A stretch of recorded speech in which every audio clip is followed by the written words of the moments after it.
Olá, você que me segue no Rodrigo Silva Arqueologia, nós estamos aqui para mais um Tesouros do MAB, onde você conhece o acervo do Museu de Arqueologia Bíblica do NASP, que aliás está esperando a sua visita. Você que ainda não veio conhecer a coleção, vem aqui no NASP Campus Engenheiro Coelho. A nossa equipe estará de braços abertos para receber você.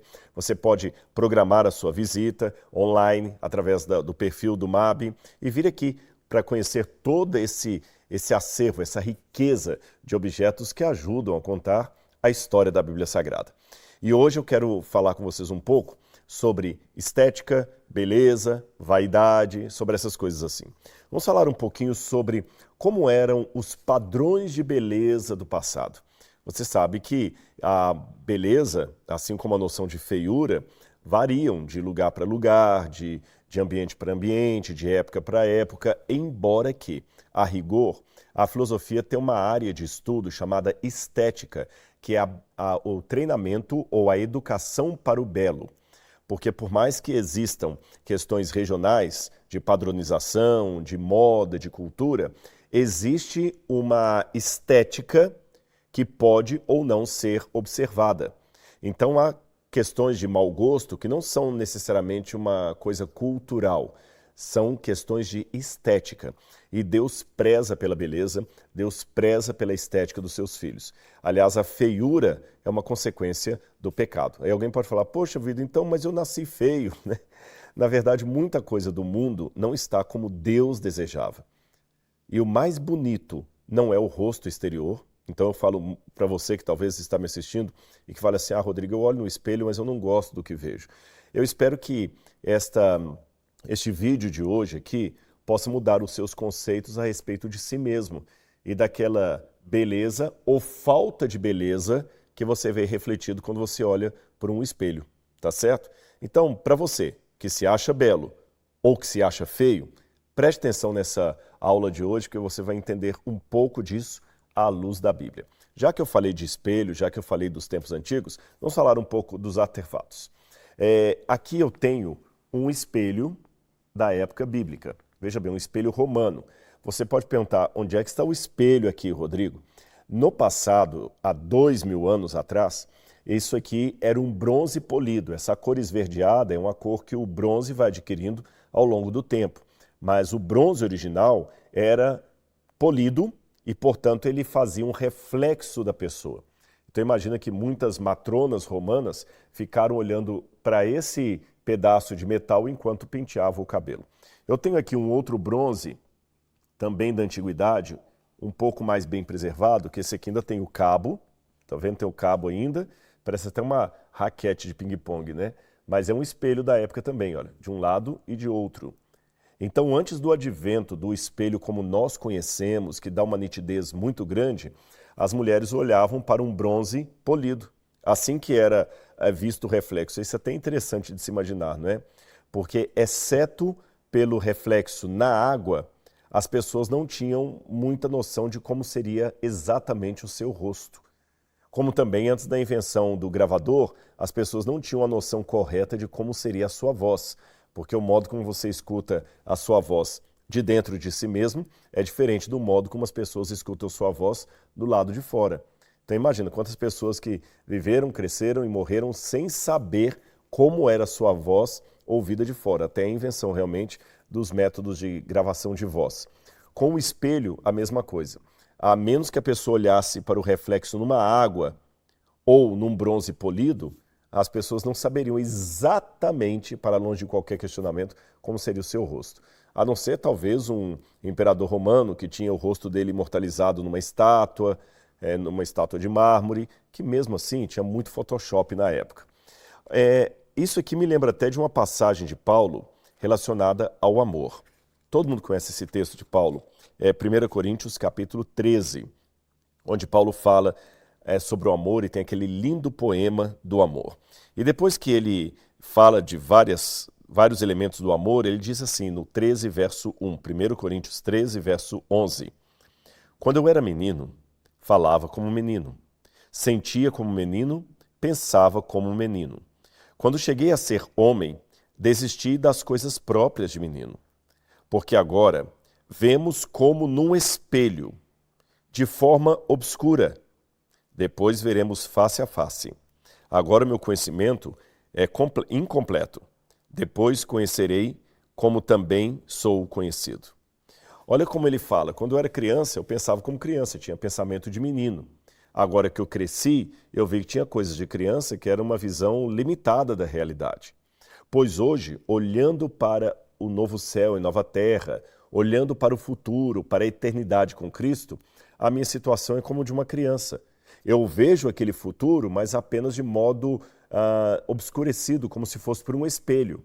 Ora, se o espelho era um latão polido, um bronze polido como esse, faz sentido o que Paulo está falando, porque por mais polido que seja esse instrumento, o meu rosto aqui ficará um pouco desfigurado. Ele não ficará exatamente como eu posso ver num espelho comum do século atual em que estamos vivendo. Realmente, no passado, eles viam a fisionomia de modo distorcida. Paulo dizia, é assim que nós vemos as coisas do céu. Nós não temos ainda a noção daquilo que Deus tem preparado para os seus filhos. Bom, a partir dessa ilustração de Paulo, tomando o espelho, vamos ver algumas coisas que as mulheres tinham no passado. Eu tenho aqui depois, vou mostrar para vocês num outro vídeo, numa outra oportunidade, algumas estatuetas aqui de mulheres romanas e gregas, para que você tenha uma noção como era o cabelo, por exemplo, o corte do cabelo, como eram as arrumações capilares daquele tempo. Mas isso será para uma outra oportunidade. Também tenho estátuas de homens. Aqui eu tenho como se fosse um porta-cosmético. A mulher colocava aqui, nessa parte, como se fosse um creme mesmo, uma maquiagem, alguma coisa assim, e aqui o bronze, onde ela podia se olhar no espelho. Exatamente como esses elementos de armazenar pó compacto, né? Hoje não fala mais pó compacto, isso é da época da minha avó, falava pó de arroz, pó compacto, o blush, onde a mulher pega ali todo aquele blush que ela vai colocar no rosto, ela faz, tira da bolsa, isso aqui, exatamente, ou seja, isso aqui de quase 2000 anos, isso aqui é romano. Ela colocava aqui aquele pó, que era para colocar no próprio rosto, e aqui o espelho, para ela poder examinar e ver que ela estava bonita. Além disso, do período romano, eu tenho também isso aqui, igualmente do período romano, essa peça aqui, nós ainda temos alguma dúvida em relação à exata configuração dela, porque há pelo menos duas possibilidades. Uma delas é que isso aqui seria um lugar para você colocar cosméticos. Você colocava vários cosméticos aqui, misturava nessa parte, daqui você pegava para passar no corpo. Mas existe uma outra finalidade igualmente possível, que esse elemento aqui seria para misturar ungüentos medicinais. Nós vamos falar um dia sobre a medicina nos tempos da Bíblia e eu vou trazer talvez esse objeto de novo, porque muita gente vai esquecer que eu mostrei hoje. Porque ele pode ter essa segunda função de ser um lugar onde você misturava ungüentos para passar numa ferida, uma pomada, alguma coisa assim, ou elementos estéticos aí, maquiagem para a mulher passar no seu rosto. E com relação a nós hoje, o que a Bíblia tem a dizer sobre tudo isso? Bom, eu acho que nós temos que cuidar contra dois extremos. Por um lado, tem o extremo da vaidade, tem o extremo da auto-idolatria, da pessoa que se ama demais. Tem gente que ele não se veste para ficar bem vestido, ele se veste para ostentar. E não é só roupa, não, isso vale para a casa que o sujeito tem, para o carro que ele tem. Veja bem, eu não vejo problema nenhum em você sair bem na vida e conseguir comprar um carro muito bom. Parabéns para você, que assim seja, que você ganhe mais. Mas eu já acho um completo errado a pessoa pegar aquele carro e ficar exibindo na internet, olha o carrão que eu tenho, olha a casa que eu tenho, olha o helicóptero que eu tenho. Eu acho que dá para você mostrar o seu sucesso na vida de uma outra maneira que glorifique mais a Deus do que a si mesmo. Não estou julgando aqui a intenção de ninguém, mas eu acho que realmente, em alguns momentos, a maneira como alguns ostentam aquilo que vestem, aquilo que usam, aquilo que possuem, é uma maneira de idolatrar a si mesmo, não ter sensibilidade com o irmão, é como se estivesse rasgando dinheiro na frente de pobre, ou perdendo completamente o lugar de Deus na sua vida. A Bíblia conta, por exemplo, de um erro que o rei Ezequias cometeu quando o pessoal da Babilônia foi até Jerusalém, visitar Jerusalém, e ele começou a mostrar para os líderes da Babilônia tudo que Jerusalém tinha, os tesouros, aquela coisa toda, e mostrou para um e mostrou para outro. Ele abriu a porta do cofre para os inimigos, ele abriu a porta do galinheiro para a raposa. Literalmente o que o rei de Judá fez foi chamar as raposas, abrir a porta do galinheiro e mostrar para as raposas quantas galinhas eles tinham. É lógico que a raposa vai voltar. E foi o que aconteceu com a Babilônia. Eles voltaram para tomar aquele tesouro e acabaram destruindo o templo tempos depois. Então, como eu falei, num lado tem o perigo da vaidade, do orgulho, da ostentação. Mas num outro aspecto, num outro espectro, digamos assim, você tem o extremo do não cuidado com o corpo pessoal, da falta de estima própria, da falta de respeito próprio. Achar que você pode vestir qualquer coisa e colocou qualquer coisa no corpo e sair, não é bem assim. Você tem que procurar ter bom gosto, sabe por quê? O corpo que você tem é templo de Deus. Deixe-me ler para vocês duas passagens. Primeiro eu gostaria de ler um texto aqui, conhecidíssimo, de 1 Coríntios, capítulo 6, versículo 19. Olha o que disse Paulo aqui. Será que vocês não sabem que o corpo de vocês é santuário do Espírito Santo que está em vocês e que vocês receberam de Deus e que vocês não pertencem a vocês mesmos? Porque vocês foram comprados por preço. Agora, pois, glorifiquem a Deus no corpo de vocês. Veja, se eu tenho em casa, vou dar um exemplo, se eu ganhei uma caneta Montblanc caríssima, muito cara, alguém me deu essa caneta de presente, eu não vou deixar essa caneta no chão para as crianças ficarem brincando de rabiscar cartolina. Eu não vou deixar essa caneta no chão para o cachorro pegar e começar a roer. Eu não vou jogar essa caneta em qualquer canto, nem vou usar essa caneta Montblanc para anotar qualquer bilhetinho de papel. É uma caneta Montblanc. O preço dela justifica um tratamento diferenciado para ela. Concorda comigo? Então, da mesma maneira, se o nosso corpo foi comprado por um preço muito alto, como diz o apóstolo Paulo, um preço altíssimo, eu diria, então esse corpo também não pode, à semelhança da caneta Montblanc, ser usado de qualquer maneira. Eu tenho que usar com cuidado, com cautela, com precaução, com sentimento de respeito por aquele que comprou meu corpo. Porque o versículo anterior que nós lemos diz que nosso corpo é santuário do Espírito Santo que habita em nós. Eu quero ler uma outra passagem análoga a essa, que é o Evangelho de João, capítulo 14, versículo 23, onde Jesus diz assim: Se alguém me ama, guardará a minha palavra, e o meu Pai o amará, e viremos para ele e faremos nele morada. Quando Deus Pai, Deus Filho, e de acordo com o texto de Paulo, Deus, o Espírito Santo, as três pessoas da divindade, moram dentro do meu corpo, eu tenho o Rei dos Reis, o Senhor dos Senhores, habitando nessa massa corpórea. Isso é muito sério.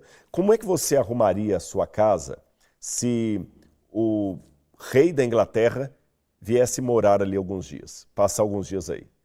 Você ia arrumar tudo, você ia limpar, você ia tirar o brinquedo das crianças da sala, porque o rei está vindo para dormir aqui em casa. Você ia até ceder a sua cama para ele, você ia transformar a sua casa para receber o rei.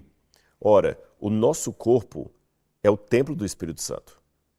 Então, para receber o Espírito Santo aqui, eu tenho que cuidar desse corpo. Diferente da vaidade, diferente da arrogância própria, existe o bom gosto, o amor por mim mesmo. Eu me amo. Deus morreu por mim na cruz do Calvário, na pessoa do seu Filho. Ele entregou o seu sangue para que eu pudesse ser salvo. Então, eu não sou de pouca valia. Eu custei muito caro. Eu custei o sangue do Filho de Deus. Eu sou uma Montblanc. Não sou para ser usado de qualquer maneira. Não vou deixar qualquer um pegar o meu corpo e fazer dele o que quiser. Eu vou me respeitar. Eu vou deixar o meu cabelo sempre penteado, as minhas unhas limpas, o banho tomado, que o meu odor seja sempre um odor que glorifique a Deus, que a forma como eu combino as roupas também glorifiquem a Deus. Porque você sabe, se por um lado a vaidade chama atenção, a falta absoluta de vaidade também chama atenção. Se uma pessoa vestir qualquer tipo de roupa e sair por aí, ele chama atenção tanto quanto aquele que está...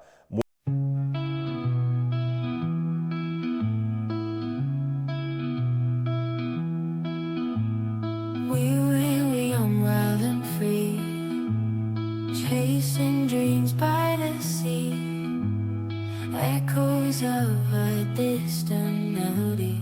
In the nights, just you and me. Photographs and shades of gold, stories that we've never told, memories that never grow old. In this heart, they're always bold. Time moves on, but we stay here. In the moments crystal clear, echoes of the yesteryear. In our hearts we hold them near. Fading memories in the light, lost in whispers of the night.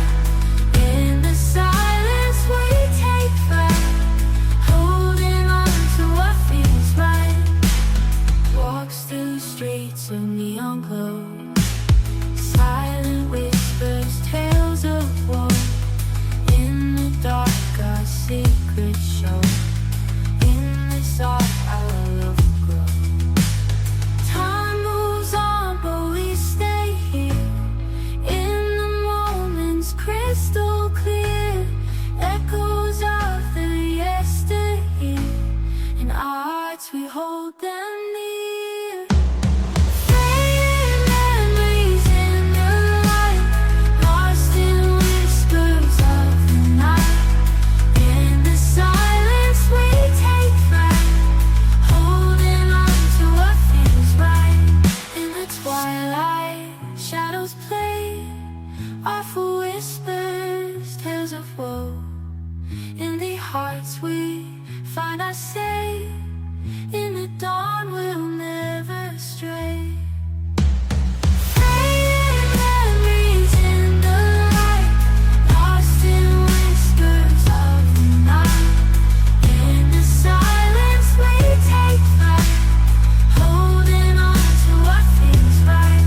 As the days turn into years, through the laughter, through the tears. In the echoes on our steers, in these dreams we face our fears.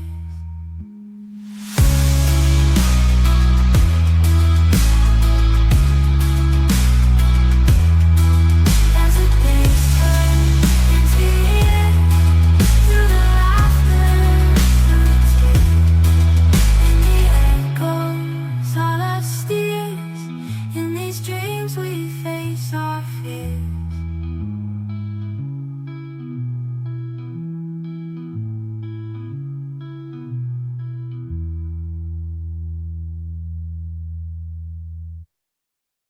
muito em pecadinho, porque o pessoal fala assim, nossa, que sujeito de mau gosto. Uma vez, uma senhora que era mãe de um amigo meu, ela já morreu há muitos anos, ela disse que ela recusou a presença de um homem na casa dela, porque o homem era pastor da igreja e foi visitar o seu filho, mas era o novo pastor da igreja. E ela observava que todos os pastores que antes iam visitar o filho dela, ela não era da igreja, iam bem arrumados. Na época, os pastores usavam paletó e gravata.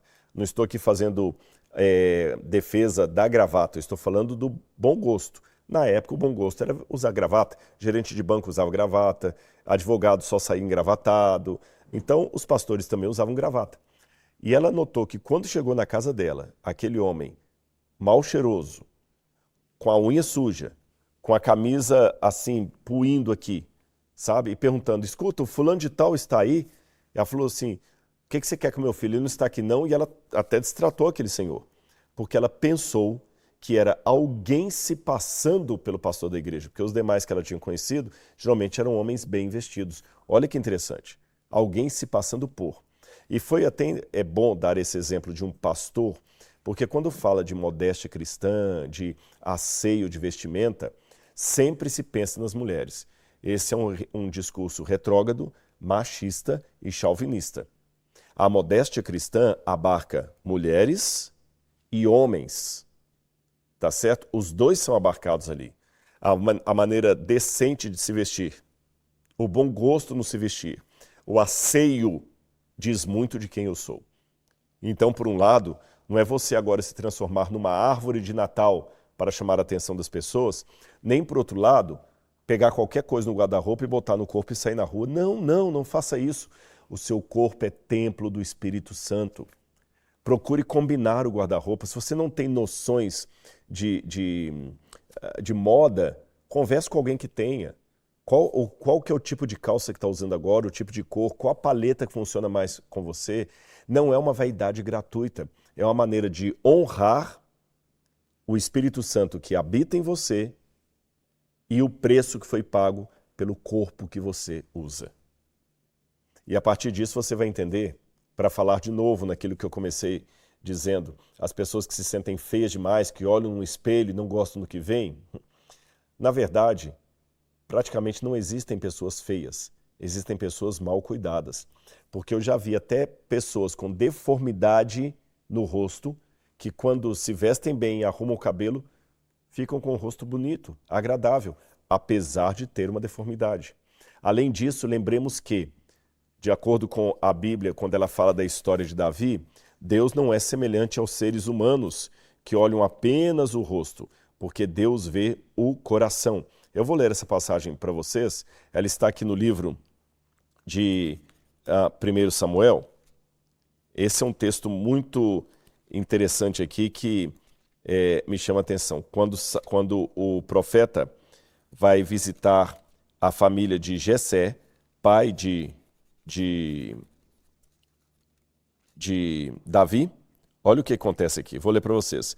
1 Samuel, capítulo 16. 1 Samuel, capítulo 16,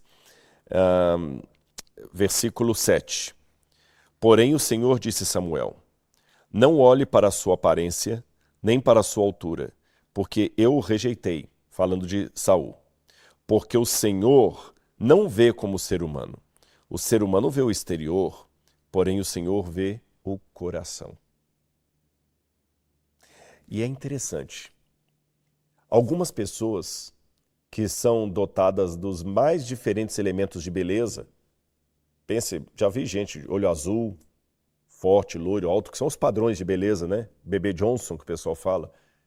Mas são tão mal resolvidos, tão de espírito ruim, que você olha, é bonito, mas parece que...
faltando alguma coisa. Parece que não cola, são antipáticas, não fazem amizade.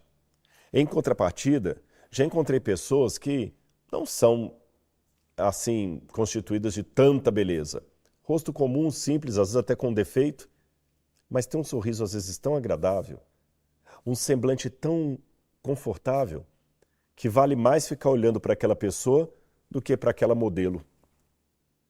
Ou seja, aquilo que você é internamente também vai perpassar pela fisionomia do seu rosto. E então? Essa é a beleza que agrada a Deus. E essa beleza também demanda à pessoa cuidar do templo do Espírito Santo. Não com vaidade barata, mas com respeito próprio, porque isso aqui foi comprado por alto preço. Não é para ser jogado de qualquer maneira. Você tem que amar a si mesmo. Jesus mandou amar o nosso semelhante como a nós mesmos. Se eu não me amo, como vou amar o outro? Você tem que amar a si mesmo. Você tem que tratar o seu corpo como um santuário de Deus, que custou um alto preço. E você tem que entender que Deus mora em seu coração. E como disse a frase de uma camiseta que eu li lá nos Estados Unidos, se Jesus habita em seu coração, conte isso para sua cara. Ou seja, você não vai ficar de cara fechada o tempo todo, tá certo? Espero que você tenha gostado desse conteúdo, que Deus abençoe muito sua vida.